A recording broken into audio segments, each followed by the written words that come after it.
Dans certaines églises, on peut voir des tableaux portant une curieuse inscription « Donné par l'État » ou « Donné par l'empereur ».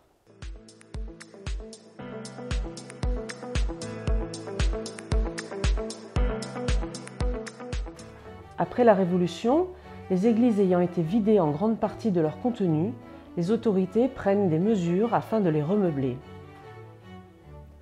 Tout au long du XIXe siècle, les différents régimes qui se succéderont vont passer commande de tableaux à de nombreux artistes.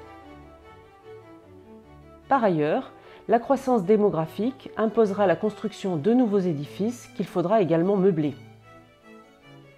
Dans de nombreux cas, les œuvres envoyées par l'État sont des copies d'œuvres célèbres conservées au Louvre. Ces copies étaient très souvent exécutées par des femmes qu'on appelait les demoiselles copistes.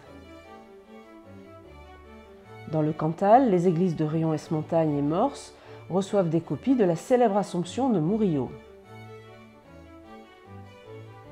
De même à la Moncely et Monsalvi, qui reçoivent des copies de l'Assomption du peintre Proudhon. Certaines églises, grâce à d'influents notables, reçoivent des créations originales. À Saint-Martin-Valmeroux, par exemple, c'est un député qui obtient en 1845 une charité de Saint-Martin du peintre Gustave Lassalle-Borde. À Sainte-Eulalie, un maire et conseiller général intervient en 1860 et obtient un tableau représentant un miracle de Jésus, la résurrection du fils de la veuve de Naïm.